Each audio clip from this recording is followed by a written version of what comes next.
Hi, I'm Dr. John Lee, Associate Professor of Social Studies Education, and in this video I want to talk about history and the discipline of history and how it's useful in the teaching and learning of literacies. There are a couple reasons why history is particularly good for developing students' literacy skills. First reason is because history is a text-based field primarily. Although it includes materials that are developed in modes and mediums, all the modes and mediums known to man, it's mostly text-based.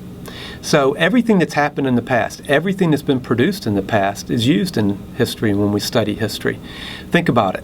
All of the skills that you need to live today in order to communicate, in order to understand the things around you, to read, to listen, to speak, all of those skills are used in history to understand the past. The second reason why the discipline of history is useful in the study of literacy is because history is evidence-based. Historians use evidence to support claims, and the claims that historians make live and die with evidence. The stronger the evidence is, the better the claim is. That connects directly to the Common Core, which emphasizes claims and evidence as a central part of the literacies that students need in order to be prepared for college and career. We know a lot about the way historians think. For example, we know that historians take into account the provenance of a source. Historians want to know when a source was produced and why it was produced. And in some ways, that's just as important as what's in the source. Students need to learn these skills, and there's a lot of different approaches we can use to help students develop those skills. Those are literacies. The one that we use is called Skim C, and you'll see that in the lesson. Skim C is a scaffold to support students who are basically novices at doing historical thinking to move closer to being experts.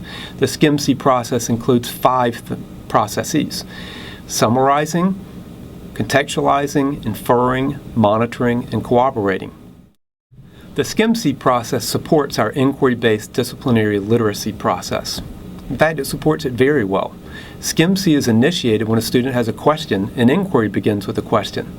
Historians use compelling questions, and those compelling questions come from a lot of experiences. Sometimes a historian will be working with a source and they're compelled to ask a question.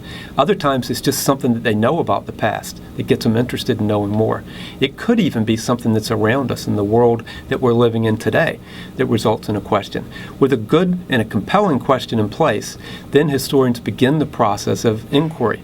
That process includes gathering information, analyzing information from sources. It also includes creatively synthesizing that information as it emerges through the development of claims with support from evidence. Historians go through a critical phase of revision, and then they ultimately communicate their conclusions. This process aligns well with the C3 framework as well, which is an emerging standards-based approach for teaching and learning social studies in the schools. Skim C and inquiry play a really important role in this lesson. The lesson features what I think is a really cool set of historical sources. They are telegram memos that were written by President Abraham Lincoln in 1864. In the lesson, you're going to be analyzing memos that Lincoln wrote. You'll get several of those, and you'll be pulling information out for the purpose of making claims. Those claims will respond to questions.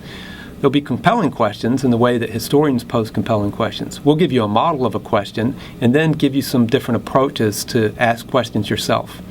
So as you move through the lesson, you'll be able to experience the various steps in the inquiry process. That includes posing that compelling question, gathering information, analyzing the information from the source, creatively synthesizing across the information that's being analyzed, and then going through a revision process, a critical revision process, so that you can communicate your conclusions.